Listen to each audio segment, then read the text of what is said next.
For 2 minutes, sir, we will start, sir. 2 minutes, sir. Okay, Dilip, no problem. Okay. Good afternoon to everyone. We welcome to the afternoon session of third day our FDP program, which is sponsored by AICT and ISTE. Today, our resource person, Dr. P.R. Bhanumurthy Garu. Sir, welcome, sir. He is working as a director and faculty development program cell of JNTU Anantapur. He is entirely regular in teaching profession as assistant professor in civil engineering in 1989, and he is unified with an JNTU Hyderabad. He is also a founder member of a Center of Transport Engineering at the Transport Engineering, and he is an instrumental in starting the MTech of Transport Engineering at the Transport for the Center of Engineering, JNTU Hyderabad. And he is also worked as an assistant professor in the same department till 1999.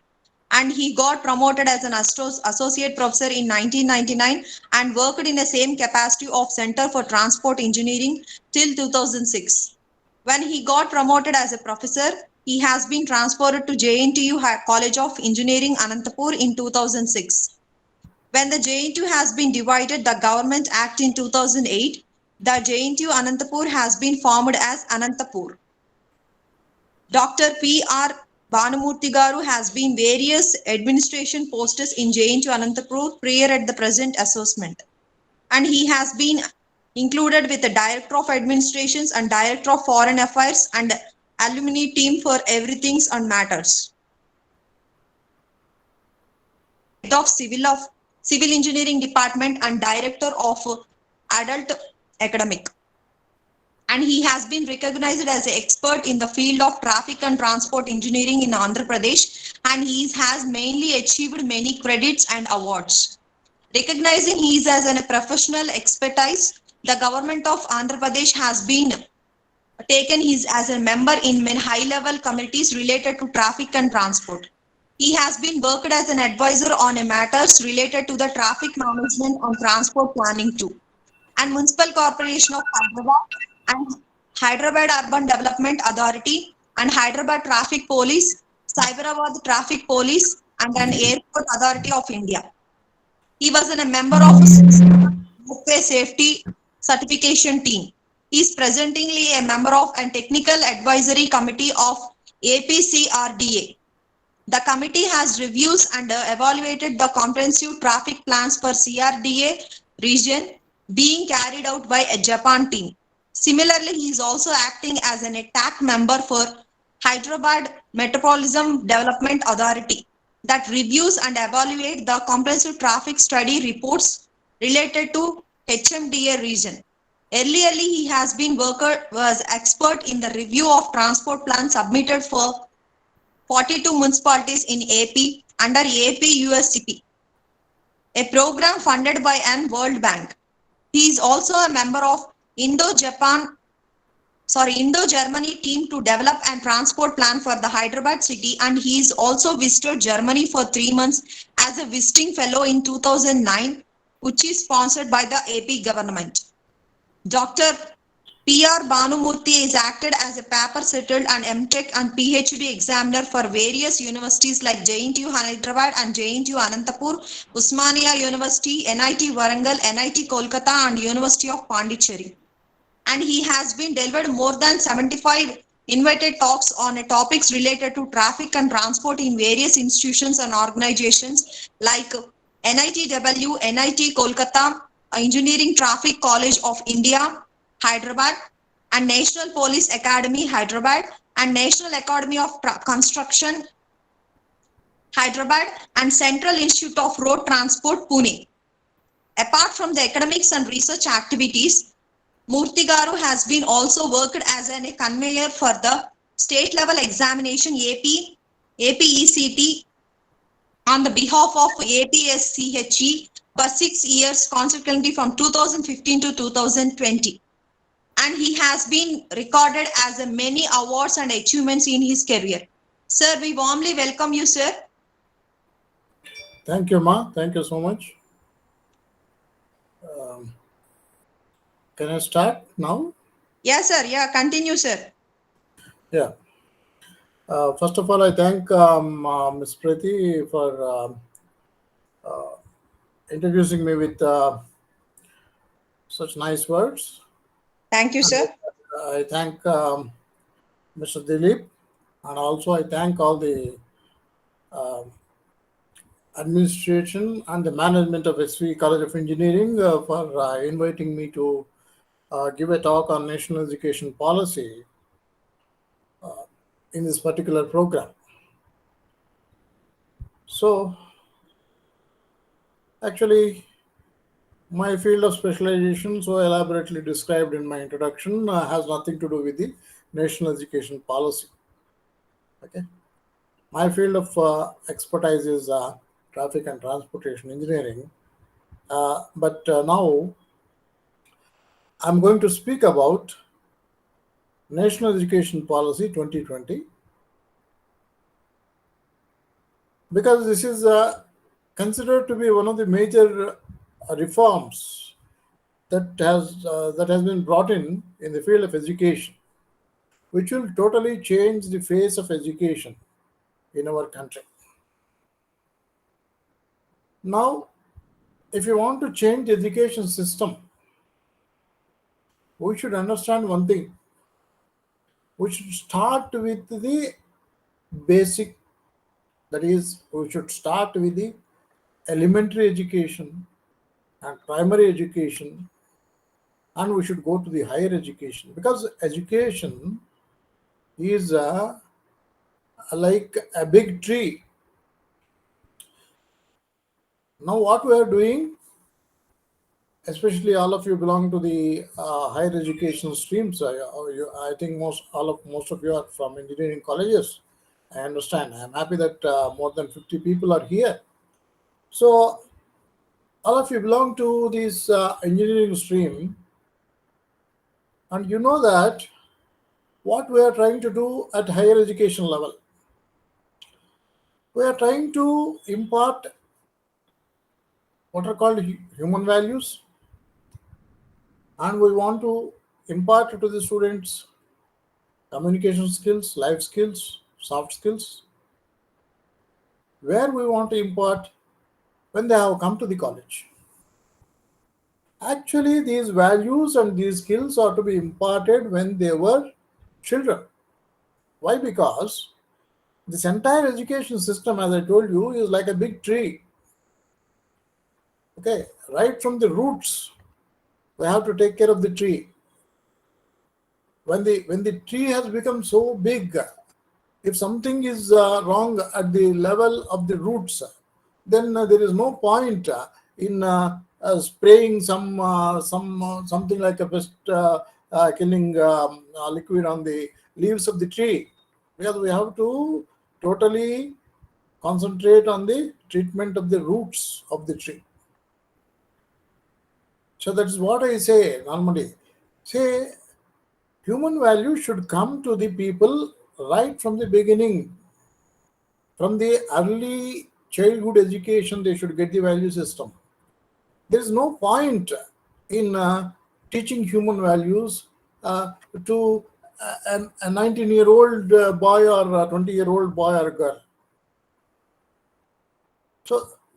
So that is the spirit with which this new education policy has been taken up. That means it tries to transform the entire education right from the childhood education level to the higher education level. So I have to tell you all these aspects when I want to tell you about the national education policy. Without discussing what is proposed at the elementary level, we cannot directly go to the higher education level. But what I will do is I will try to briefly present what is proposed to be changed at the school level and at the lower levels, like first class, second class, and then foundation level, that is called in the new education policy. And then I would like to focus more on higher education and what are the various changes that are proposed in the national education policy. Of course, it is not possible to tell you completely about the national education policy, which is a very big document, in a 1.5 hour session. But I would like to do my best to make you understand what are the salient features of the policy. I also understand that it is a very dry subject, and the time 4 to 5:30 is also not a very receptive time for the participants. But I will try my level best to make the presentation as attractive as possible. So I want you to get the gist of this national education policy. Now I am sharing my screen. I hope all of you are able to see the Yes, sir. slide. Yes, sir. Okay. So now let us start. What is National Education Policy 2020? First of all, what exactly the government of India wants to achieve through this new educational policy? That means, what are the vision statements? What are the final goals that are proposed to be achieved by the government of India? Now, the very first statement, vision statement, is to create an education system that contributes to an equitable and vibrant knowledge society. An equitable system means a system which is accessible to all classes of society, irrespective of community, irrespective of social status, irrespective of income levels. This education system must be accessible to each and everybody. That is what we mean by equitable system. And it should be vibrant knowledge society. Ultimately, it should create a vibrant knowledge society. A vibrant knowledge society is a group of trained human resources who have the state-of-the-art skill sets or the knowledge. So this can be achieved by providing high quality education to all. So this is the first vision statement. The second vision statement is to develop a deep sense of respect towards the fundamental rights, duties of constitutional values, bonding with one's own country, and a conscious awareness of one's role and responsibilities in a changing world. Now, this education policy wants the students to understand, as citizens of this country, what are their roles, what are their responsibilities, and in order to fulfill their roles as responsible citizens of this country, what kind of value system they should have, what values are imbibed in our constitution. So this knowledge is to be an integral part of the education system. So that is a second statement. Then it is not only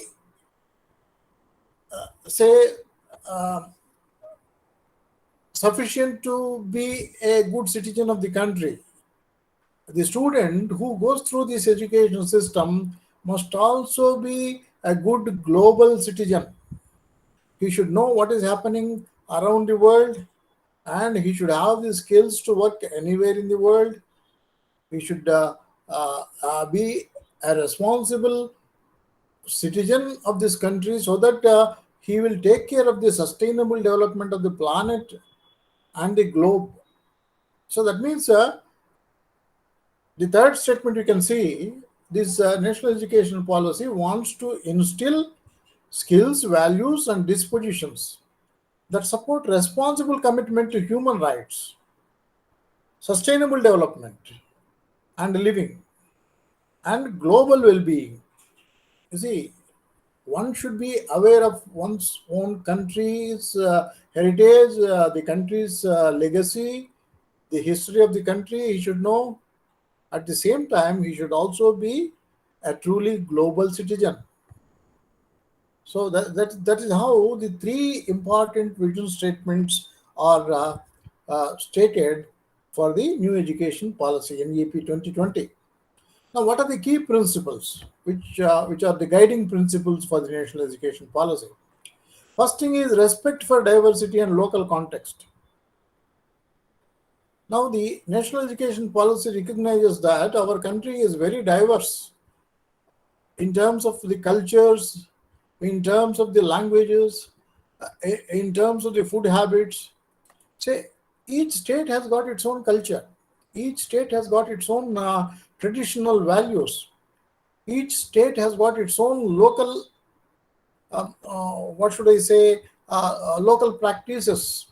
So, for example, the if you take this dress style, Assam state, the dressing of the people is different compared to the dressing, traditional dressing of people of Andhra Pradesh. And similarly, the Gujaratis, they have their own traditional pattern of dressing. Rajasthanis, they have their own traditional pattern. Even dance forms, they differ. Each state has got its own dance form.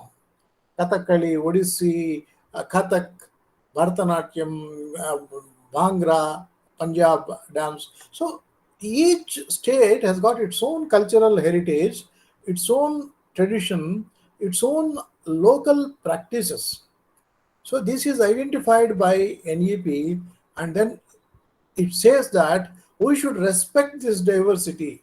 We should give importance to the local context in our curriculum, in our teaching, that is pedagogy, and in our policies related to education system. Second key principle is equity and inclusion. Already I told you, equitable access. Equity and inclusion means giving access to each class of society, including all the classes of society as part of educational system. That is what we mean by equity and inclusion. Say, whether it may be tribal people, or it may be minorities, or it may be socially and economically downtrodden groups, or it may be physically challenged people, or it can be mentally challenged people, irrespective of the nature or the kind of their social status or social category or physical status or mental status. Everybody should be made a part of the educational system. So that is what is called equity and inclusion. Then community participation. Say, government cannot do everything required for the country. Say, for example, government cannot build all the schools wherever they are required, because it involves huge investment of finances. So therefore, in NEP, it is suggested that we should make community, that means the society, as a stakeholder in developing the infrastructure. That means we should approach the people who have the philanthropic attitude of giving donations like charity, or there may be some non-governmental organizations, NGOs, who will help in building the infrastructure. So we should make them part of the system. That is another key principle of NEP. Then we should use the technology, because all of you belong to computer science and engineering stream. You know how the technology is changing, especially in the digital area, in the digital domain, and then how the lives are getting affected by the changes in the technology. So we should make use of this new technology in the process of teaching, in the process of learning, in the process of removing the language barriers in education. So we should make use of the latest technology in imparting education or in making the teaching learning process more effective. That is another key principle. And another principle is emphasize conceptual understanding. Now, what is presently we are doing is we are teaching the students in class in the same fashion in which for the past so many years we are doing in the classroom, giving lectures, and then we conduct some examinations, mid-examinations, end examinations, and we evaluate the students by the marks they obtain in the examination. But what is happening is the students, just before the day of examination or 2 days before the examination, they will study some of the concepts, they will get them by heart even without understanding the concept. And fortunately, if they get the question in the examination on which they have by hearted some material, they will reproduce that same concept. They don't know the concept, but from memory they reproduce what they know. And the evaluator thinks that because he has given the right answer, the student knows the concept and he will give full marks to the students. This is what is happening. That means our evaluation system basically is testing the memory of the student and his reproduction capacity. But we are not testing whether he has understood the concept or not. So this learning based on the memory and reproducing from the memory without understanding the concepts is known as rote learning. So we should avoid this rote learning. We should concentrate on imparting the concepts to the students. Conceptual understanding is more important than the ability to reproduce from his memory. That is another important aspect. So for that, what we have to do, there are so many things are suggested. We'll discuss them in subsequent slides. So we should recognize unique capabilities. Each student may be having his own capability. All the students may not be having the same capabilities in the same area. Say one student may be good at mathematics, one student may be good at writing, one student may be good in some art subject. Like that, the students' aptitudes will be different. We should recognize these different aptitudes of the students, different capabilities of the students, and then we should encourage each and everybody, because each person is unique person. Simply because he does not know something, we cannot say that he is useless. He may be knowing much more about something else than what you expect him to know about.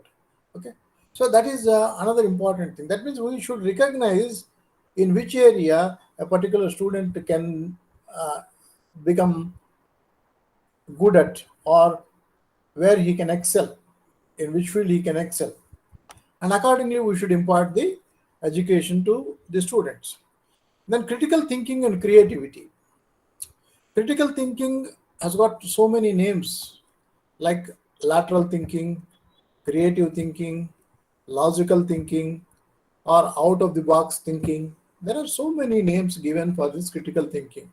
Ultimately, critical thinking is related to the creativity of a person and the logic what a person has, how he can find logical solutions, how he can make decisions based on the logic. So we have to encourage logical decision making and innovation. Finally, in the whatever may be the level of education, we should have a continuous review. So this is related to what I told just now. What we are doing, we are conducting examinations somewhere in the middle of the semester. We are giving some marks.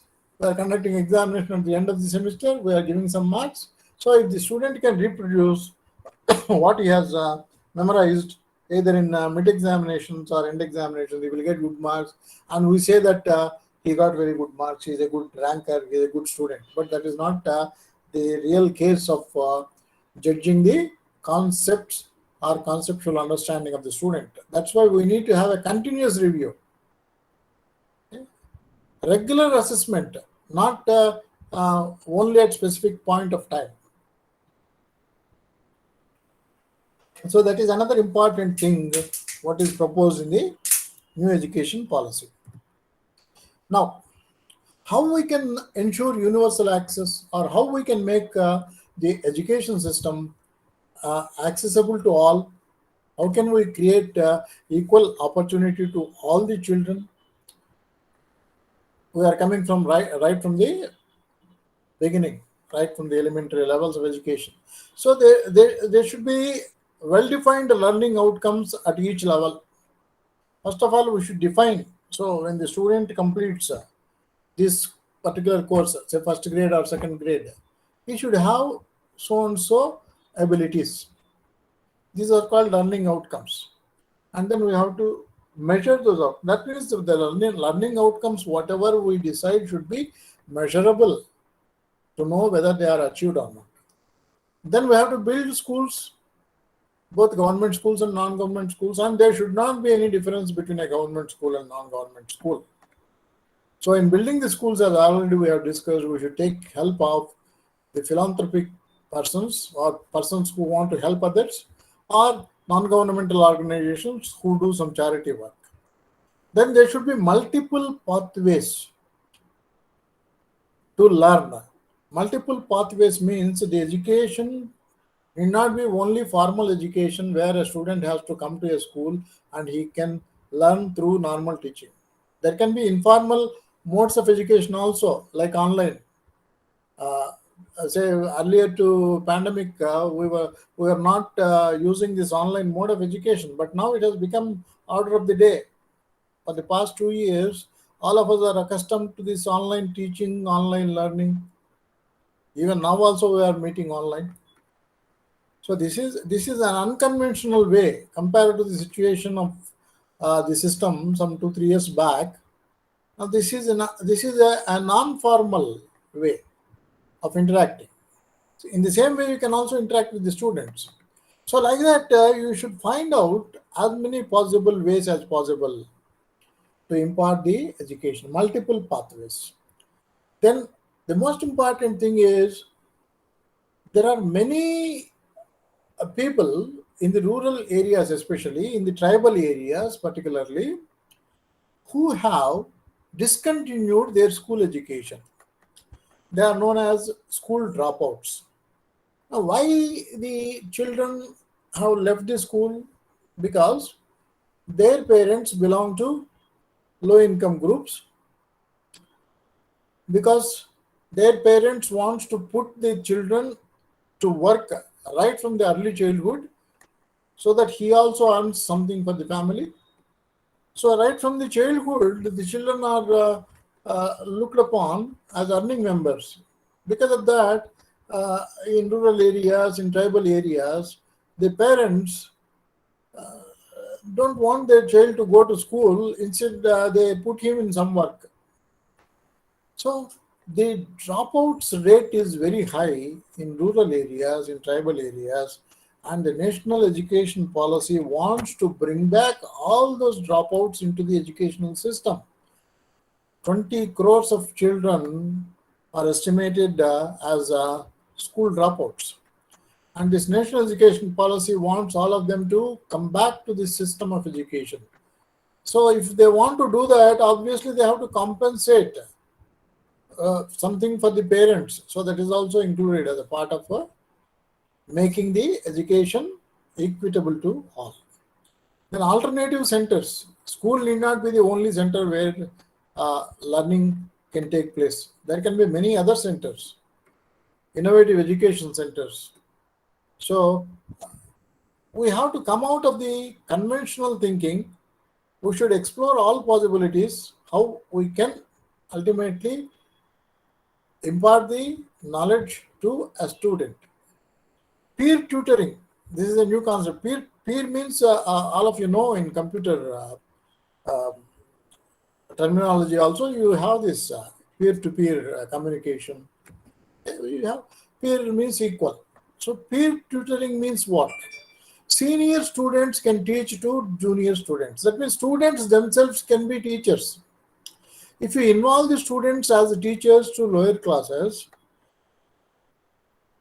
the reception level of the lower class students will be much more, because they will be more friendly than with the teachers. Right? If a senior student is teaching, there will not be that kind of inhibition or that kind of barrier as we find between a teacher and a student. So the senior students can teach to junior students. Of course, they may not be very effective. That's why this peer tutoring should take place under the supervision of the teachers. So this not only improves the reception level of the junior students, this also improves the comprehension of the subject by the senior students. So this is another new concept which is proposed in the National Education Policy. Now, what this NEP 2020 expects as outcomes? Of course, we have discussed, again, same thing is here exhibited as a consolidated list. So universalization of access, already we have discussed. From ECCE to secondary, ECCE means early childhood care and education. We'll see that what it is. And equity and inclusion, already we have discussed. Bring back 2 crores of out of school children, just now I told you. Attain SDG goals. What is SDG? SDG means socially deprived groups or socially discriminated groups. So they must be made part of the education as a part of equity and inclusion. Okay, that means those groups, normally most of the dropouts belong to these socially deprived classes. So they should be retained in the school at least till they complete the secondary education.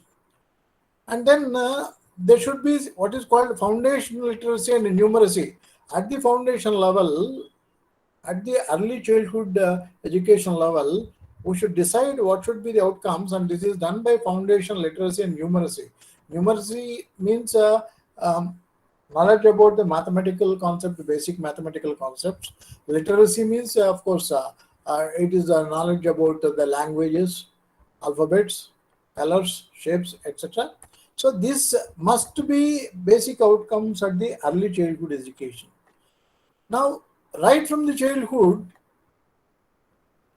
through a play mode or through activities, through fun mode, the children should be taught the skills required for 21st century. Obviously, the skills required for 21st century are the digital skills. Okay. So they should be imparted these skills. And resource sharing is another concept. That means some 5 or 6 schools can form as a school complex. They can share their resources. Resources are of 2 types: physical resources like buildings, labs, etc., and human resources like teachers. Suppose a private school may be having a very good infrastructure. It may be having very good labs. Just nearby there is a government school. The government school may be having very good teachers, but the infrastructure may not be proper. So these 2 schools can group together. They can share their resources. Say the infrastructure of a private school can be shared by the government school, and similarly the human resources of the government school can be shared by the private school, normally which does not have such level of human resources. So that is another important thing, sharing of resources by the concept of school complexes. And governance, this governance is not only defined for schools, even for higher education also, what should be the hierarchy of governance and how they should be governed. All these things are given in the NEP. Overcoming the language barrier in learning. Now, most of the people, they feel that English they cannot understand because they have studied in Telugu medium. Of course, in our state, the problem is not very high, but if you go to some other states in northern India, there many people don't understand the English medium teaching properly if they have studied in their local medium. So there, the language is becoming a barrier for them to understand the higher education concepts. So what the government of India proposed through NEP 2020 is language should not be a barrier for learning. That's why even technical education also now they want to teach in the local language. They are preparing engineering books, diploma books in all the local languages in the country. So now AICTE has taken up the work of preparing the textbooks of engineering of all years in all the local languages, in Telugu, Bengali, Tamil, Kannada, all Indian languages. Why? Because that is proposed in the National Education Policy and AICTE has taken up that job. Then common standards should be there for all education institutions, whether they are private or public. Now, let us come to the grassroots level. What is the existing structure of educational system prior to the students join the higher education, and what is the proposed system as per the new education policy? Now, all of you know that our present education system, before the student enters into a BTech degree or any other degree, any undergraduate program, mostly it is a 10+2 system. Right? The student will be studying first 10 years, right from first class to 10th class. After 10th class, he will spend 2 years at the intermediate level, and then he will be joining the higher education, or he will be joining the degree program, whatever may be the degree. So basically, the existing system is 10+2, 10 years, right from 6 years to 16 years. He will spend in studying from class 1 to class 10. After that, he will study 2 years of intermediate, that is 16 to 18 years. Of course, below this, this blue box is shown as empty. But even here, we have, say, UKG, LKG. Before LKG, we have nursery. Before nursery, nowadays, even small child of 2 years is also put in what is called a play school. But all these things, they are not part of conventional educational system. In conventional education system, actually after 5 years, the student is eligible to join in first class when the 6th year starts. We have studied in such kind of system only. We never attended LKG, we never attended UKG. Directly after completing 5 years, our parents joined us in the first class. Of course, nowadays all these things have come. UKG, LKG, pre-LKG, nursery, play school, all those things are there here. But they are not recognized forms of education system. That's why they are not written here. So normally we say that our education system is 10+2 system. So this 10+2 is proposed to be replaced by a new system starting from the 3rd year onwards. What NEP suggests is, it suggests up to 18 years in the life of a child, up to 18 years, it suggests an education system which comprises of 4 components. First is foundational course, after that comes preparatory course, after that comes the middle course, then comes the secondary course. After completing the secondary course, the student will be entering into higher education institutions. So this is the proposed structure. The foundational course consists of 5 years. This is again divided into 3 years from ages 3 to 6. After that, from ages 6 to 8, another 2 years. So in the first 3 years, 3 to 6, the children will be learning alphabets, learning about colors, learning about the shapes through play, through activity. Okay. So the establishments meant for imparting such kind of education, they are known as Anganwadis, or they are known as preschool, or they are also known as Balavatikas. You can give any name for that. So 3 to 6 is a first stage of foundation course. After that, first class and second class, they are also called as a foundation course.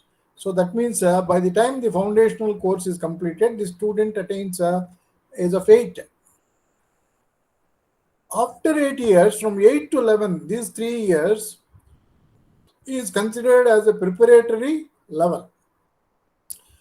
In this preparatory level also, the student must be taught through play, through discovery, through activity-based and interactive classroom learning. That is not a formal kind of teaching and learning. The student must be made to learn through play. After that comes the middle level. In the middle level, the student will be studying classes 6 to 8. That means from years 11 to 14. So in the middle stage, the student will be taught experiential learning in the sciences, mathematics, arts, or social sciences and humanity.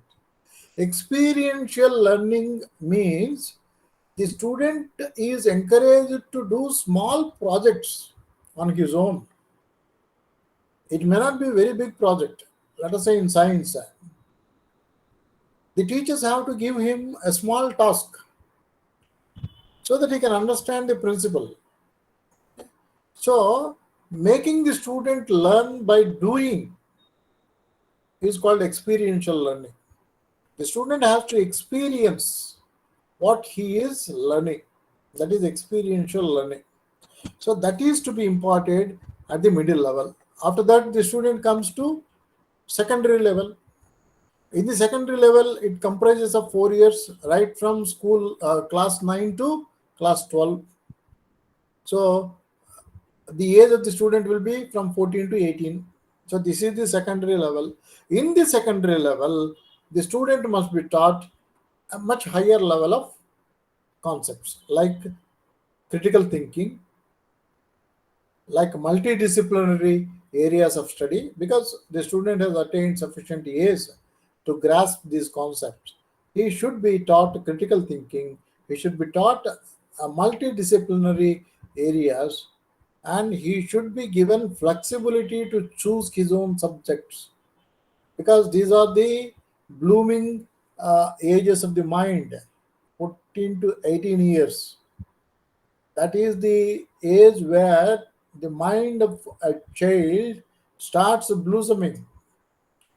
So at that stage, we have to find out in which field he can excel, what is his aptitude, whether he can excel in arts, whether he can excel in if it is sciences, whether he can excel in physics, whether he can excel in biological sciences, because each person has got his own abilities in different choices. Whether he can excel in literature, he can choose arts also, or somebody may be interested in music, so music can be taught to him so that he will become a great musician. So like that, he should be given all the options so that he can identify what is his aptitude, in which he is good at. So the new pedagogical structure, the new teaching learning structure, a new educational system structure is 5 plus 3 plus 3 plus 4. First 5 years at the foundation level, next 3 years at the preparatory level, next 3 years at the second middle level, last 4 years at the secondary level. So this is what is proposed in the new education policy. After this, the student will be entering into the higher education system. Now, in this early childhood, what are the things which the student must be taught? Say, in the very beginning, if you start from the bottommost, from the left side, so initially the student will be told about colors, shapes, alphabets and numbers, and then relationship with nature should be taught to the children, then arts, crafts and music, all this through games and fun. And then when he comes to certain stage, logical thinking and problem solving, and developing curiosity. First of all, you should ignite the curiosity in the child. This is very important part of education. Now, what we are trying to do is, we define a fixed syllabus for a subject, and then we want to tell all the concepts to the student in the given time. Okay, that is what is happening actually. We'll come to understand after some time. There is another slide where there is emphasis of reduction in the curriculum. New education policy says we should reduce the curriculum. Then many people say, how can we reduce the curriculum? Curriculum means syllabus. We should reduce the content in the syllabus. That is what is proposed by NEP. Then many teachers ask, say, if we eliminate these concepts, how the student can learn about the subject? Then the answer for that lies here. We should develop curiosity in the student. Suppose you are teaching computer science. All of you are teachers of computer science, I understand. Let us say you are teaching computer science, one particular subject you are teaching to a student. Say something like cloud computing, or maybe something like computer architecture or computer networks, or some subject you are teaching. It is not necessary to teach all the concepts related to that particular subject to the students. What you have to do is you have to tell the students or teach the students the basic concept of the subject. You have to teach them the basic concepts in such a way that these basic concepts will ignite the curiosity in the student. That means the way in which you teach the student should attract the student towards the subject. It should develop the curiosity in the students to learn more and more about the subject. So once you create that curiosity, once you create that kind of inquisitiveness in the student, then he will learn on his own. Everything you need not tell him. Once you make his curiosity arouse, once you make his mind inquisitive, then he will learn on his own. But unfortunately, what we are doing is, without knowing whether the student has got curiosity in the subject or not, without knowing whether the student is getting the knowledge or not, we try to complete the syllabus in the given semester, in the given for 16 weeks or so. That's all. So this does not help neither the student nor the teacher. So instead of fully burdening the student with all the concepts, you teach them the basic concepts, and then you ignite their minds to learn more. There are many sources from which they can learn. So that is what is focused on in the national education policy. That's why national education policy emphasizes reducing the curriculum. All of you might have seen in the recent syllabus revision, instead of 4 periods per week, all the theory subjects are given 3 hours in a week. Then everybody started questioning how we can teach within the 3 hours per week, what we used to teach in 4 hours per week. Why this question is coming? Can anybody answer why we are asking this question? Everywhere, wherever the syllabus revision is going on in autonomous colleges, in universities, the main complaint is you have reduced the credits to 3 credits. You have reduced the teaching periods to 3 hours per week per theory subject. How can we complete the syllabus? Is it not? Can anybody answer? Is this right or not?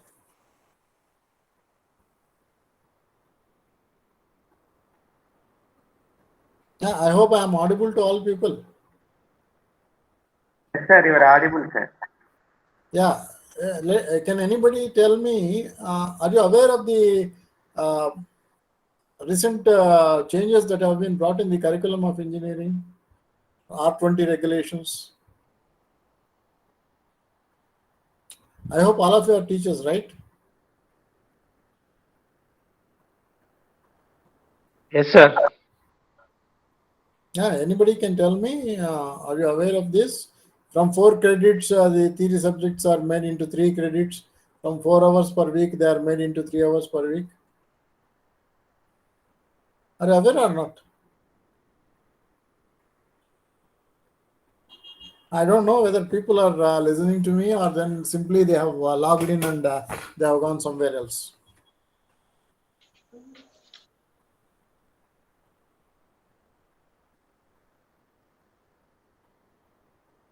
Yeah, can somebody respond to my question? Do you know this or not? Change in the syllabus. Yes, Yes, sir. sir. Yes, sir. You know that, right? Yes, sir. Yes, sir. We know this. We know, sir. Then what is the solution? Can you tell me? Say why this problem is coming? Why everybody is questioning how we can teach this subject in 3 hours a week? You have reduced the credits from 4 to 3. You have reduced the time from 4 hours to 3 hours. How we can teach? Everybody is asking, right? Why this question is coming? Because the syllabus somewhat Because huge, sir. One subject due, syllabus is due to heavy syllabus, sir. Yeah, that is the problem, right? So Means previously, what we are doing previously we is, have yeah, please. previously we are having in both semesters we are having a subject. I mean, one subject has been divided into 2 semesters, Hmm, but now 2 semester subjects has been combined into a single semester, sir. hmm. So that is Like exactly, C and data structures yeah, example. yeah. You are perfectly right. So what is that we are doing? We are not reducing the syllabus, right? We had the syllabus for the same subject earlier. We want to keep the syllabus as it is, but we want to reduce the teaching hours. Is it not? Yes, sir. So there comes the problem.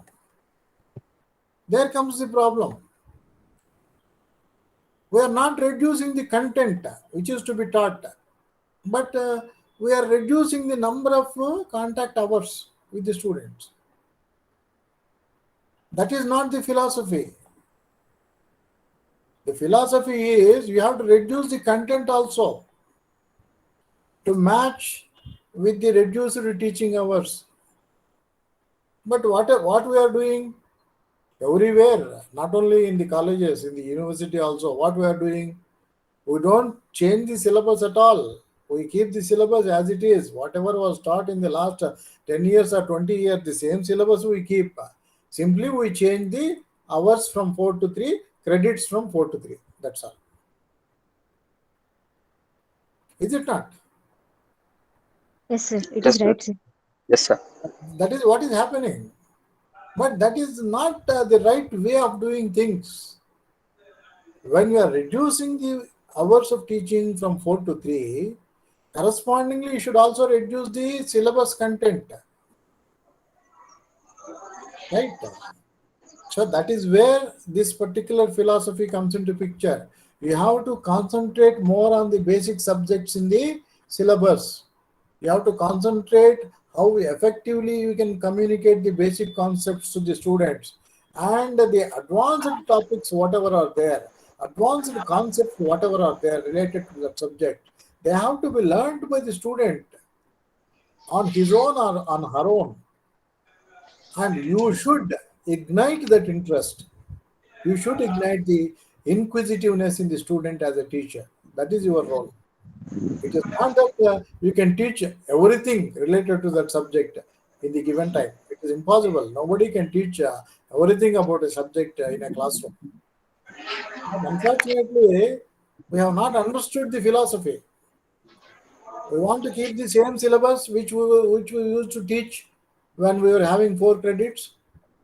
Simply, we reduce the working hours, contact hours, and then we reduce the syllabus.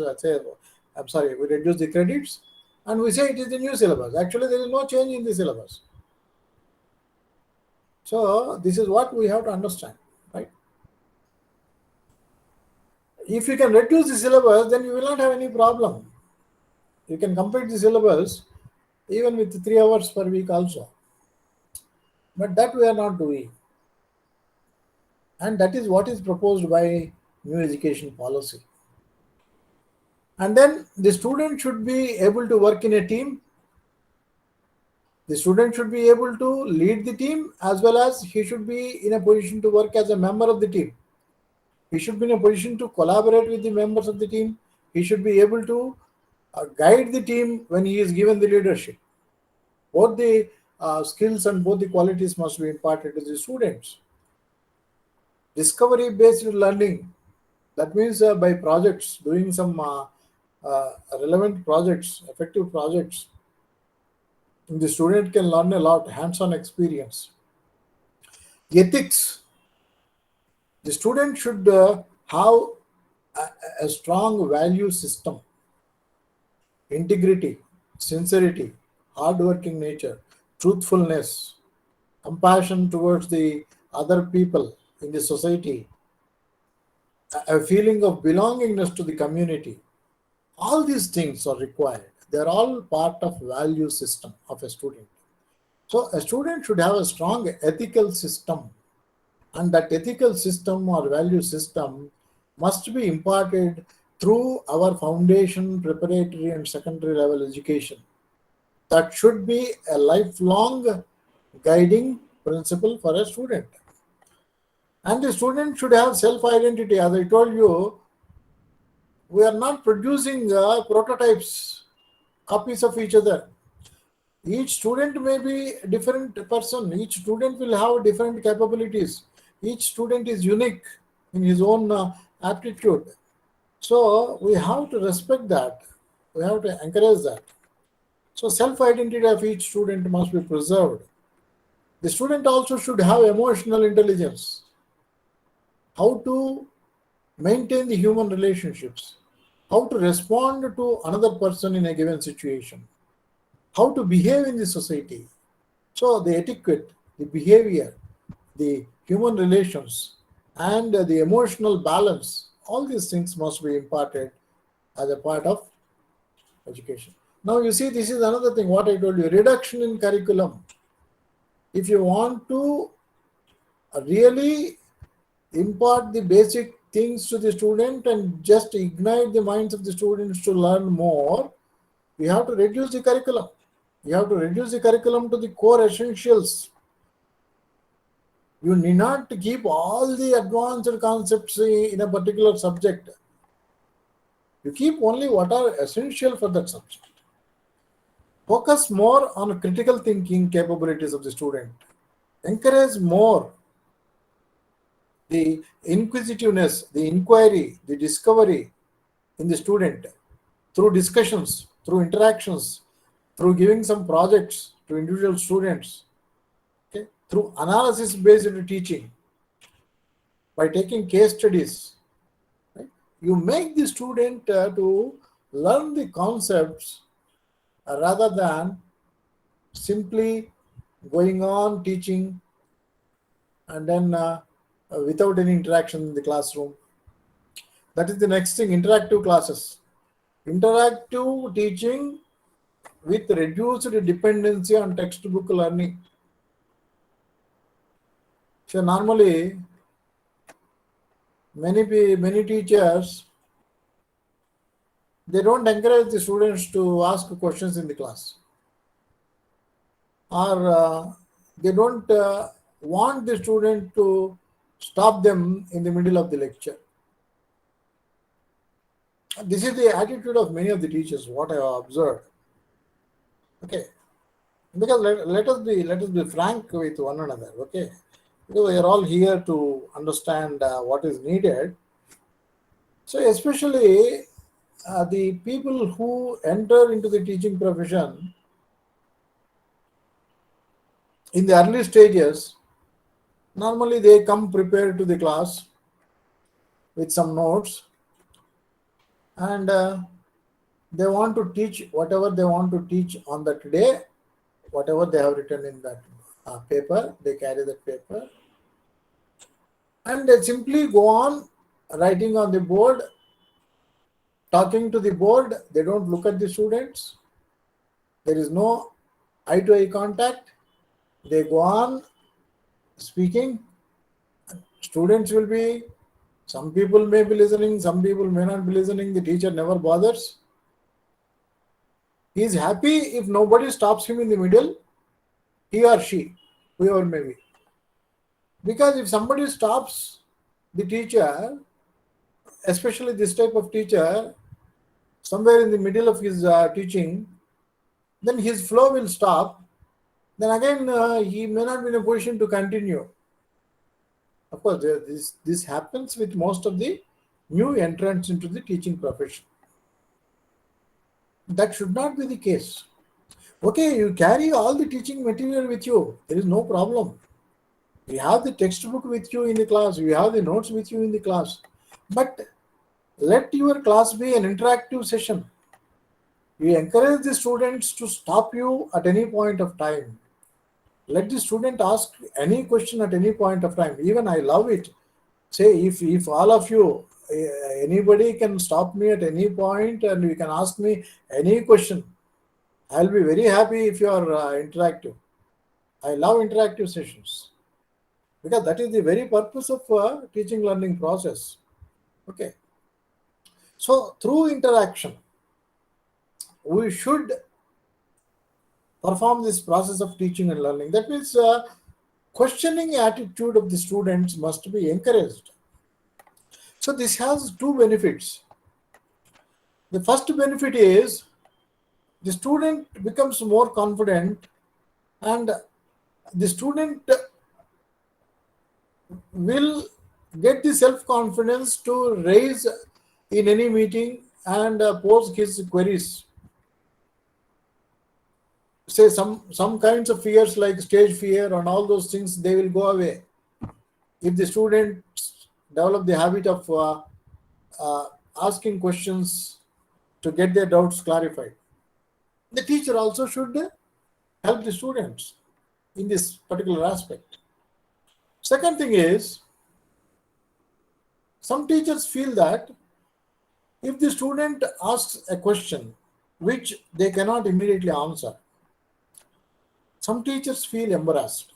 Some teachers feel that as if they are insulted. There is nothing like that. Say, nobody is omniscient. That means nobody is an all-knowing person. Everybody's knowledge is limited. Just because you are a teacher, nobody assumes that you know everything about the subject. In fact, it is not possible for anybody to know everything about a subject. Everybody has to learn. Even a teacher also is a lifelong student. This we have to understand. So suppose, say, I go to a class, I am teaching something. A student asks me a question for which I don't have an answer at that point of time. Then I need not feel ashamed. I can tell him, okay, you have asked a very good question, but right now I myself don't know what is the answer. I will tell you in my next class. I will refer to the books. I will try to give you the clarification in the next class. There is nothing wrong in saying that. Because nobody is omniscient. Right? Omniscient means who knows everything. So, in that way, teacher also can learn from the students. So, to answer the question of the student, then the teacher has to refer many books. So, that improves the knowledge of the teacher also. So, this is what is the purpose of interactive class. Teaching learning is not a monologue. It is a dialogue. Monologue means only one person speaking, all others listening. Dialogue means two people discussing with one another. So the teaching learning process should be a dialogue between teacher and student. It should not be a monologue where teacher goes on talking and students go on listening. Okay. So it is not my intention to hurt any of the teachers. Okay, I am telling you what is the reality. I am telling you how the system is and how we should change. How we should change, right? Then experiential learning. Just now I told you, through fun, through creative activities, through projects, the students must be made to understand the concept through experience, by doing something. That is called experiential learning. So these are the areas which are focused in new education policy. You have to reduce the curriculum so that it contains only the core, essential, basic principles. You encourage the students for more interaction. You give them projects so that they will think logically, and you encourage them to do some activities through which they can understand and feel the concepts, right? So it is expected that by the year 2022, the teaching learning process will be changed to more skill-based teaching learning process rather than what we have today, rote-based learning, textbook-based learning, memory-based learning. So this should change. Then revision of NCF for school education. NCF means National Curriculum Framework. So already this task is taken up. National Curriculum Framework. That means for the entire nation, what should be the curriculum for different levels of education. Okay. So this is again another slide where for some concepts what we have already discussed are repeated, like experiential learning, okay, promotion of peer tutoring, etc. But I will focus only on some things what we have not discussed. Say for example, here there is one thing for schools, bagless days. The schools are advised to devote some days in the academic calendar as bagless days. The student need not carry the bag. Now let me also tell you one thing. The national education policy also stipulates that the weight of the bags which the school children carry should be reduced. That is also another point, what is very clearly mentioned in the national education policy. Now we see our children who are studying in second class or third class, every day they carry a weight of 6 to 8 kgs on their backs. Is it necessary for such a small kid to carry so much weight, so much burden we are putting on him? How much physical strain it is? No, we don't bother. So for every subject, textbook, one notebook for homework, one notebook for class. Like that, if there are 5 subjects are there, 5 into 3, 15 books he has to carry. Second class child. Is it necessary? If learning is the important thing in life, you don't need so many books. See, I'm not glorifying myself, but I'm just telling you what kind of education system we had. I had my elementary education sometime from say 67 to 77, first 10 years. I passed 10th class in 77. Up to 7th class, we used to carry only one notebook to the school. We used to call that as rough notebook. All the subjects we used to write in that book only. There was no burden like this 6 kgs weight or 10 kgs weight for us. We were very fortunate in that sense. Okay. Now you tell me, did it make any difference to our education? Our generation are far more competent, far more knowledgeable. I'm not talking about myself, I'm talking about my generation people.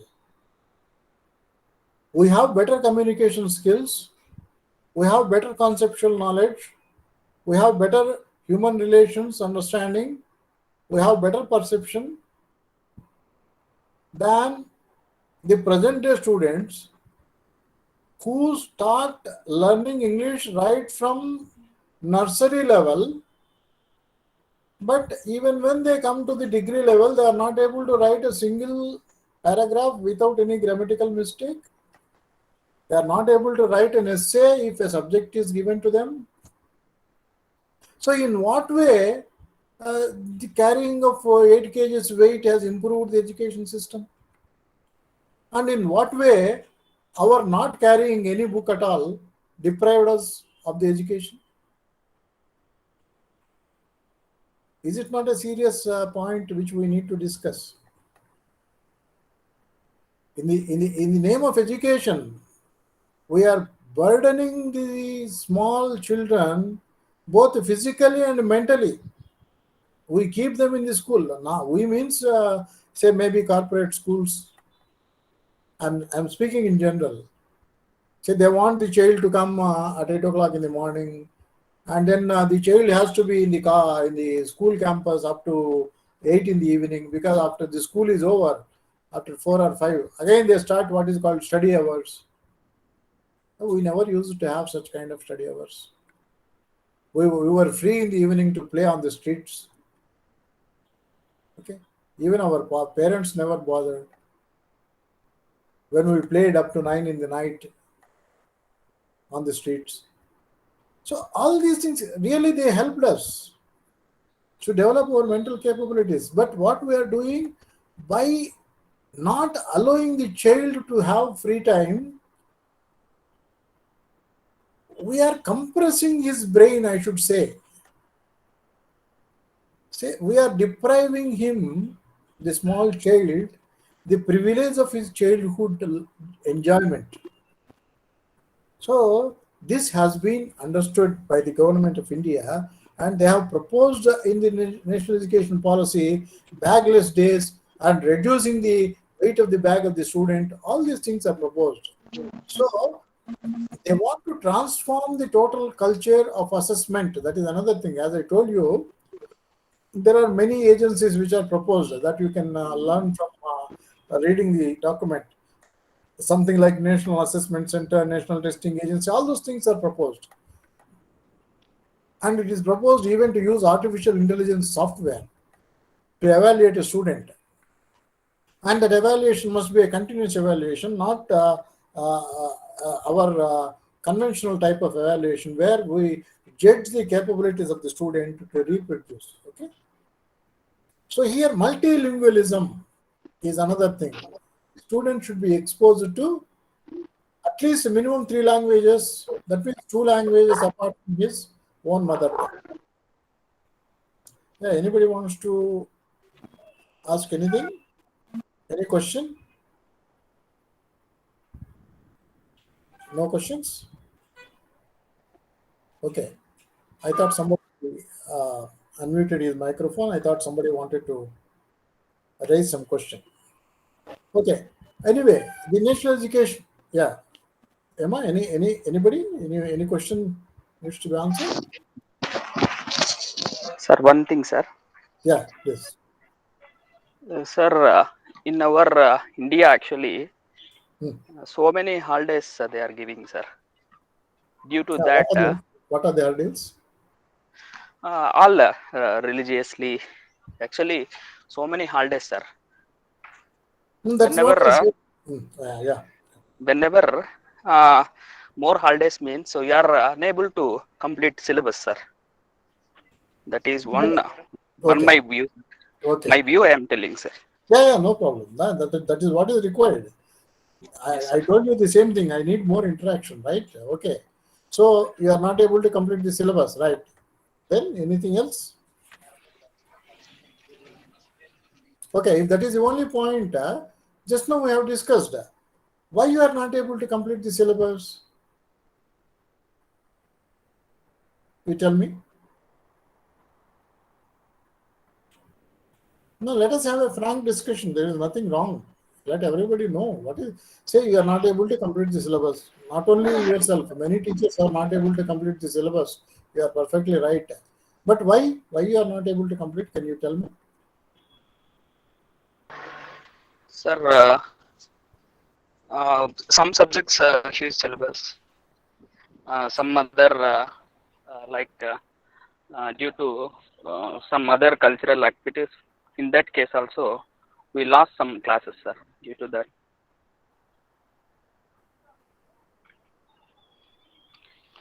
Yeah, that means what we are saying is you are not getting sufficient time to complete the syllabus. Is that right? Yes, sir. Yes, sir. That's what Yes, we sir. have discussed just now. What is the Yes, sir. solution? You reduce the syllabus. You means Yes, sir. that is not in your hands, I know. Yes, sir. Yes, sir. That is not in the hands of the teacher. Unfortunately, in our system, the teacher is not having the flexibility. Right? The teacher has to Yes, teach sir. whatever is prescribed by the university or whatever is prescribed by the college, board of studies. Yes, sir. So that is the reason why the national education policy stresses you reduce the syllabus, you reduce the curriculum. I have shown you that slide also. So when the syllabus is reduced, then you will not have this problem of not completing the syllabus. We try to include everything in the syllabus. That is one of the drawbacks. It is not necessary to include everything in the syllabus. Even if you include whatever you have in the syllabus right now, still there will be much more which the student has to learn in that subject, is it not? Say, for example, you are teaching a subject artificial intelligence. Can you teach everything in a single semester to a student in that subject? No, sir. No, no, sir. Can you make him a master of artificial intelligence by teaching one single subject in a semester? No, sir. No, sir. Obviously, no, right? So, what is that you have to do? You have to introduce him to the basics of artificial intelligence, and he should get inspired. He should be attracted towards the subject. He should feel, oh, how beautiful is this subject, artificial intelligence. What wonders we can create with these subjects. So, if you can create that kind of interest, that kind of inquisitiveness, then the student will himself can learn a lot, because all the learning resources are available now online. Only teacher need not teach to the student. If the student knows the basics, he can learn by himself many things. Right? And I think many of you might have read in papers, many people who learn the computer languages by themselves without any teacher, designing the web pages or creating Android applications. So many people without any formal education, they are able to develop applications, they are able to develop websites. I think all of you must be aware of this, right? How they could do that? Because they are passionate. They want to learn. So you have to create that passion. For that, you need not have elaborate syllabus. Of course, as I told you, that is not in the hands of the teacher. That's why NEP also proposes one thing. You know, in other countries, how this teaching learning process goes on in Western countries, in United States, for example, or for that matter, any European country, any developed country. When a teacher is given a subject, nobody interferes with his teaching. He will prescribe, say, this is the syllabus for this subject. The teacher prescribes what is the syllabus. And he will tell to the student, this is the textbook which I will be following. He will also tell to the students, so and so topic from so and so page to so and so. This will be there for your class. Teacher himself conducts the examinations whenever he wants. They will not follow like what we follow, mid examination timetable, end examination timetable. Like that, they don't follow. The teacher is free to conduct examinations whenever he wants, in whatever mode he wants. He can conduct examination in an objective type, or he can conduct an examination in subjective type questions. Right? He can test some students in a different way. He can test some other students in a different way. The teacher is given the flexibility of fixing the syllabus, the way in which he teaches the course, and the way in which he evaluates the students. He is given the freedom. Ultimately, he will give the marks to the university. This student has got so many marks. So this is the flexibility given to the teacher in other countries. But unfortunately, in our country, we don't have that kind of flexibility. That is proposed in NEP. Teacher should be given flexibility. Student also must be given flexibility of choosing his own subjects. If I am interested in music, though I am an engineering student, I must be given a chance to study music subject for 4 credits or 8 credits.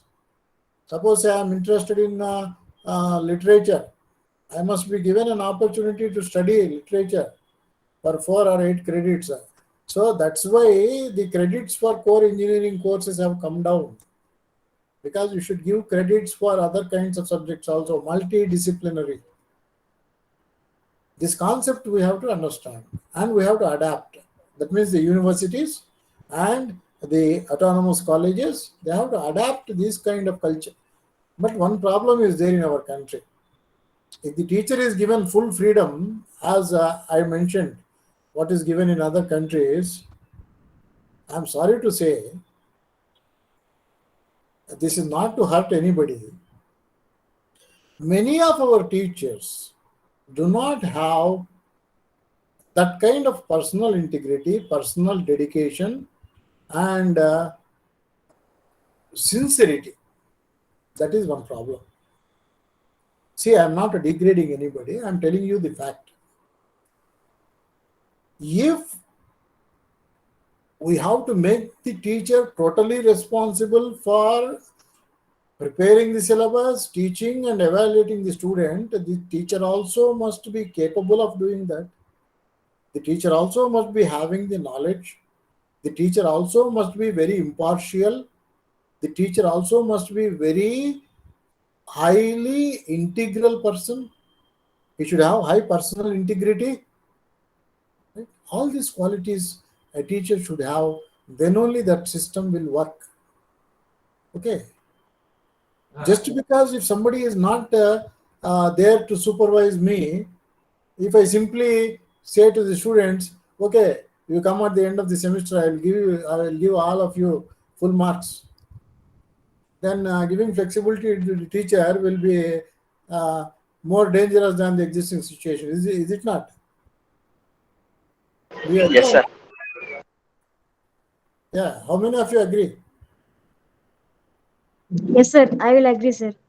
But one thing, sir, I want to say that a teacher must give the confidence to the students about how they are, means in which subject they are interested, and they need to create more concentration on the subject.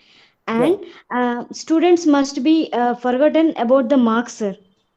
So, Yeah, so many exactly. members, students are thinking that marks are important to us, but Yes. faculty must give the import how much our subjects are important to us, and real time, and all the students should learn the subject in the real time, sir. Yeah. Based up, comparing to real time. Yes, Yes. sir. Yes. I appreciate your comments. You are perfectly right. So that is the basic philosophy. There should not be any emphasis on marks or ranks. Okay, the emphasis must be on the conceptual knowledge, right? Yes, sir. But unfortunately, what is happening in our present day society is the parents and the society, they are giving high value for the ranks and marks. That's why you say whenever some JEE examination results come in the papers, all the TVs, all the newspapers, they will be say proclaiming our institution got first 10 ranks in JEE, our institution has got first 10 ranks. Say, what is all those nonsense? What is there so great about getting first rank? Do you remember the name of the student who got first rank in JEE last year? Nobody remembers, right? But unfortunately, we are making the students also think like that. Unfortunately, the parents especially, they are pressurizing their wards, their student, their children to get first rank. they're putting so much pressure. I'm sorry to say that the children are losing their mental balance. Okay.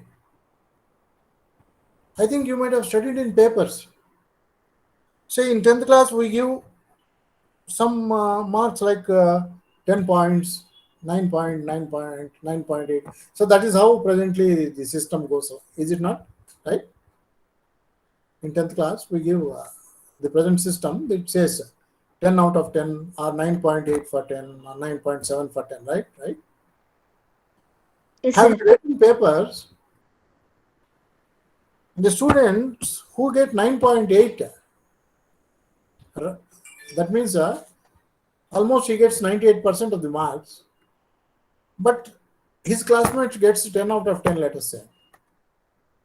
Just because he could not get 10 out of 10, he got only 9.8 out of 10, he commits suicide. Did you read about such cases in papers? Yes, sir. True, sir. True. I think many of you have read such kind of things in papers, right? And what does it mean? It means, he has got 98% marks. He is far ahead of so many thousands of people, but still he compares himself with the first ranker, and just because he could not get a 10 out of 10, he commits suicide or she commits suicide. What does it mean? They don't have emotional balance. They don't have emotional intelligence. That's why in the beginning itself I told the student must be given emotional intelligence, emotional balance. He should understand what is important in life. So life is far more precious than getting a rank. If you are living, then you can achieve something. Nothing can be achieved by ending your life. This knowledge should go to the student, but unfortunately, our society, our parents, our teachers, our educational system is failing in making the student to understand the importance of life. He feels that getting first rank is far more valuable than living. That's why he ends his life. So when we were students, that's what always I compare with our generation. When we were students, when somebody fails in the subject, we never heard any cases of somebody committing suicide because he failed in subject or he failed in entire semester. Never people used to commit suicide. At the most, say the parents may scold them for 3 or 4 days. At the most, he may not come to home for the fear of scolding from the parents. He may say hide in some friend's house for 3 or 4 days, and then he will return to his house. Of course, after returning also, the parents used to beat him for say 1 day. There ends the matter. He will write the supplementary. That's all. Nobody used to commit suicide just because he failed in a subject. Because we were taught, we were never taught that marks are the only criteria to judge one's life. Marks are not the total life. They are only part of the education. As rightly pointed out by you, our emphasis is now more on the marks obtained by the student. That should be changed. That is what I told in the beginning. We should shift to conceptual knowledge rather than the ranks, marks, or this rote learning. Okay? So, I hope I'm able to answer your questions, right? That means in this transformation, everybody should be a participant. All the higher education institutions, all the universities, all the teachers, we should all be part of the system. We should all try to change the system. Then only it is possible. So it is not very easy to implement the new education policy, right? Okay, let me hurry because time almost we have come to the end of the session. I told you it is very difficult to completely impart the entire thing about NEP in one single session. Now I will come to our higher education. I will skip all these things. say one thing is there's many abbreviations used in the national education policy. There is an abbreviation called CWSN. CWSN means children with special needs. Children with special needs means the children who are physically challenged, physically disabled, who are mentally retarded, who are mentally challenged. For them also, we should make space in our education system. Okay? So this is about school education. Let me, because we have come, time is almost coming to the end. Let me concentrate on the higher education. Now, what the NEP says for the higher education institutions, higher education, all our engineering colleges, all the medical colleges, all the pharmacy colleges, all the MBA, MCA colleges, they come under higher education institutions. So for universities and higher education institutions, the present problem is we are severely fragmented system. That means when I have an engineering college, I teach only engineering subjects. When I have MCA college, I teach only subjects related to computer science. So that is what is called by severely fragmented system of education. That means we have divided walls between one discipline and another discipline. Say when it is civil engineering, we teach only civil engineering. When it is computer science engineering, we teach only computer science engineering. So like that, we have kept barriers from each subject to the other subject. As already pointed by our participant just now, we give less emphasis for the development of cognitive skills and learning outcomes, but more emphasis on the marks. We have a rigid separation of disciplines, just now I told you. And we have very limited access for socioeconomically disadvantaged groups. We have inadequate mechanism either for imparting the state-of-art technology or whether to impart the concepts through latest equipment. Okay, we don't have sufficient infrastructure. Okay, so the governance is also is not proper, and the teachers do not have flexibility. Students do not have flexibility. All these are the problems what we are facing in higher education institutions. So what NEP says is we should move towards multidisciplinary universities and colleges. In fact, what the National Education Policy says is each higher educational institution, like in whatever engineering college you are working now, each such institution should become a university with a student strength of 3,000 or more by the year 2040. That is what the main objective of National Education Policy is. Every institution, every higher education institution should be a multidisciplinary university. Okay, you may feel that that is very impractical objective, but this is the objective what the NEP has in mind by changing the curriculum, by changing the system of teaching, by changing the system of assessment, by changing the system of student participation in various activities, by creating new institutions like National Research Foundation for guiding the research, by providing more access to the education for all groups.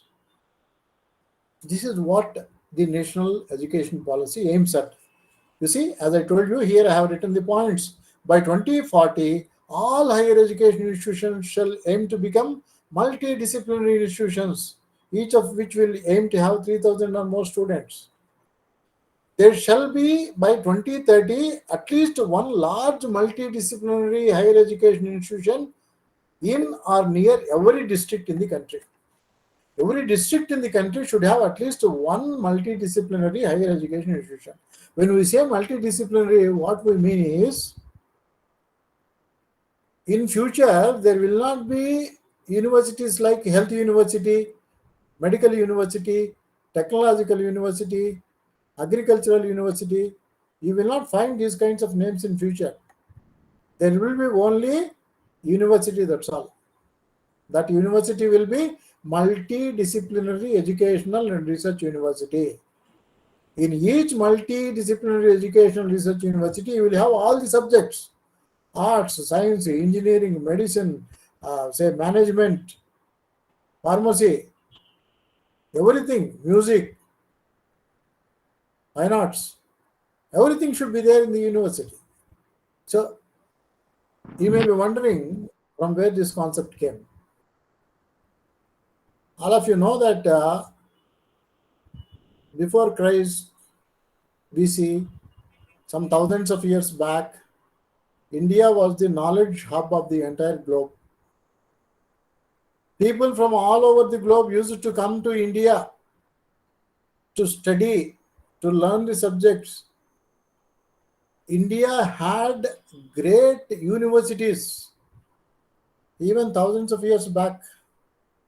I think all of you must be knowing Takshashila University, Nalanda University, where great people like Chanakya, Kautilya, who wrote Ardhashastra, Aryabhatta, who was a great astronomer.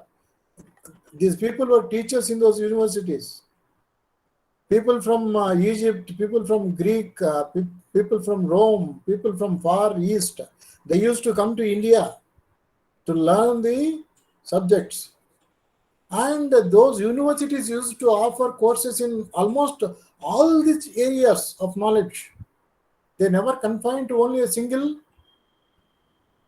area or domain of knowledge. See, management was taught there, political science was taught there. Chanakya was a political science professor, right? And medicine was taught. There were many people who used to do surgeries also. Sushruta was the first surgeon in the world. He was one of the ancient Indian teachers, right? So that was the inspiration for the new educational policy. We should create universities which we used to have some thousands of years back when India was the center of knowledge for the entire world. Now we want to again achieve that place. Again, India should become the center of knowledge. In fact, in one sentence, if you want to say what NEP wants or what NEP aims at, the National Education Policy 2020 aims that India should become the knowledge center for the entire world. That is, in one sentence, the entire gist of NEP, the entire content of NEP can be summarized in that one sentence. NEP 2020 aims India to become the center of learning and knowledge for the entire globe. So that is the philosophy, what we have to understand, right? So autonomous degree granting colleges will be there. That means each college will give its own degrees. There is the process of affiliation will not be there in future. Affiliation will be phased out. There will not be anything like affiliating university in future. Each institution itself is a university. It itself will award degrees. You see, what is sweeping reforms which are planned in NEP. Of course, I am doubtful whether we can achieve them by 2040 or not. But these are the reforms what are proposed, which we should understand. And we should also understand why these reforms are proposed. So this requires a lot of institutional restructuring. This requires a lot of new bodies, new regulatory mechanisms. Say all the present regulatory mechanisms, all the bodies like UGC, AICTE, all these things will go away. In future, you will have what is called, say, this higher level institution with the name HEIL. I will tell you what is that. But before I go to that, you see this last point. The present complex nomenclature of higher education institutions in the country, such as deemed to be university, affiliating technical university, all these shall be replaced simply by university. This is what is going to happen. The system of affiliated colleges will be gradually phased out. over a period of 15 years. So there will not be any question of affiliation in future. Each institute is self-sustaining. It itself offers its own degrees. So ultimately, we want to create skilled human beings who are having physically, mentally good health, high moral values, strong personal integrity, and ability to work in groups, ability to help others. That is a holistic personality development. That is the ultimate aim. There will not be any difference between an IIT and a normal engineering college in future. Okay? There will not be any discrimination that engineering student is better than an arts student. A doctor, an MBBS student is better than an MA psychology student. No, all fields will be given equal importance. A person who is studying music is equally important for the society as a person who is pursuing engineering, as a person who is pursuing medicine, or as a person who is pursuing nuclear physics. So every field is important that we have to understand. So that is the main concept of the NEP 2020 when it comes to higher education. Of course, there are many other concepts like multiple entries, multiple exits. That means a student who joins engineering can leave after 2 years. Maybe he has some problem, he wants to leave the studies, he wants to earn livelihood. So we should permit him to leave the institution after 2 years by giving him a certificate. If a student wants to leave after 3rd year, okay, we give him a diploma in that particular branch of engineering, and then we permit him to exit. If a student wants to exit after 4 years, we'll give him a degree. Like that, multiple exits should be possible. Similarly, multiple entries. Suppose a student who leaves after 2 years, suppose he wants to come back after 3 or 4 years, there should be a provision for him to continue. If not in a conventional fashion, there should be another way for him to continue his studies. That means a lifelong learning possibility should be there. That's why now we are introducing, even in engineering, minor degree in engineering, honors degree in engineering. These are all beginning stages of implementation of this NEP. Okay, so establishing a national research foundation is one thing that is proposed. This National Research Foundation will take care of the research in higher education institutions. It will fund the projects, it will review the projects, it will give the seed money for the projects. It will take care of the research, what is happening in the higher education system in the society. So this is what I told.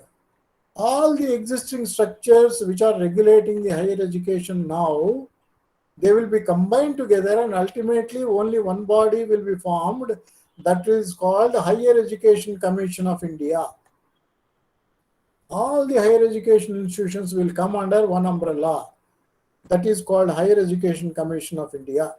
Under Higher Education Commission of India, there can be again different bodies, okay, each taking care of different aspects. But finally, we'll have only one body under which all higher education institutions will be working. Okay, yeah. So many other bodies are also proposed, like NHGRC, funding agencies, HEC, and Veterinary Council.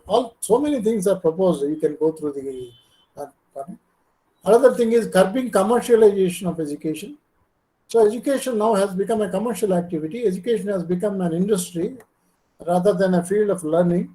So national education policy wants to avoid this commercialization of education. Some measures are proposed for that. So effective governance and leadership, some measures are proposed for that also. Promotion of Indian languages, arts and culture, already I told you, each state has got its own culture, its own heritage. The student must be made aware of their culture. They should be made proud of their culture. Say, if I am proud of my culture, that does not mean that I don't like other cultures. I may love all the cultures, but I should know about my culture first. Okay. So when I say you learn Telugu, that does not mean that you hate English.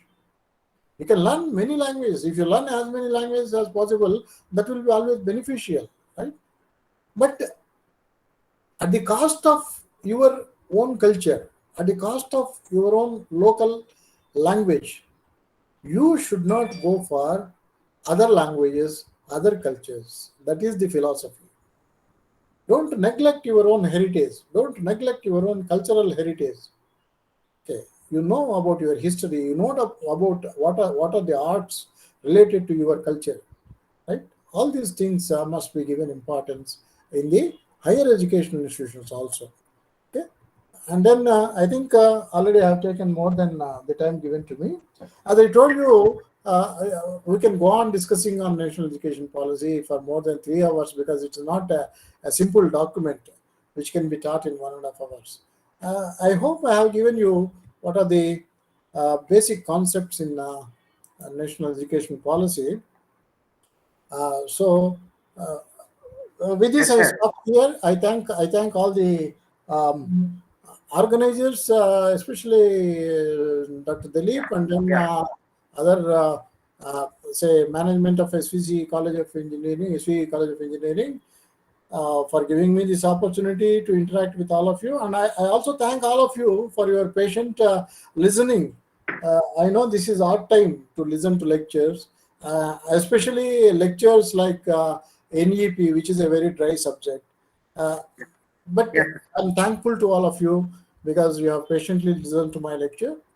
And if time permits, Dilip, if somebody wants to ask any question, if somebody wants any clarification, then they can raise Yes, any sir. question. Yes. Or Yeah, otherwise, participants, any queries is there, please? pardon? Participants? Pardon? Sir, small question, sir. Hello, sir. Yeah, Hello. please.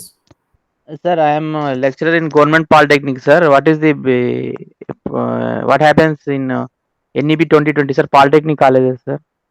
Your view, sir. Polytechnic will be there. But Polytechnic, as I told you, sir. the polytechnic programs also become part of the university. University, bro. Sir. Yes, sir. That's what I said. All the programs will be there in the university, Okay, sir. right from diploma level. Okay, sir. Okay, sir. Everything will be there in the university. And they combine diploma and engineering in university. Yes, you can. University can offer diploma course. University can offer degree course. University can offer post graduation course. Okay. Okay. Everything will be there in the university. The university can offer certificate courses. Okay, sir. Okay. Like that. Okay, sir. Okay. Any Thanks, sir. Any other participants? Yeah, sir. In chat box, so many messages, sir. Very informative session. The session is very good. Thank you. Thank you for very informative session, sir. Before closing the today session, sir, we really follow your input, sir, on the National Education Policy 2020, vision and mission and curriculum. What you told, pedagogical structures and childhood education learning. And thank you, sir. Thank you so much, sir, for such a great session. So much of your presentation on NPA 2020. I found your session is a very fantastic, insightful, and have definitely received some tools, informative that we will implement in future, sir. Thank you very much, sir. Thank you. Thank you, Dilip, and I thank all the people who are appreciating my lecture. I thank all of you from the depth of my heart, because I always feel it. I always feel it a great privilege to interact with the teachers. If I can say inspire at least some of you, okay, to adapt some of these things, then I feel that I'm successful in my this lecture of 1.5 hours. So once again, without taking much of your time, I thank all of you. I wish you all good luck. I wish all of you will become great teachers and come to higher positions in your careers. Okay, I wish you all the best. A good day to all. Thank you, sir. Definitely we will implement, sir, in future. Yeah, definitely. Thank you very much, sir. Thank you, Dilip. Thank you. Yeah, can I Thank leave? you, sir. Thank you so much, sir. Yeah, Thank you, sir. Thank you, sir. Thank you, ma. Can I leave, Dilip? Yes, sir. Yes, sir. Please, sir. Please. Okay, thank you. Thank you all. Thank you.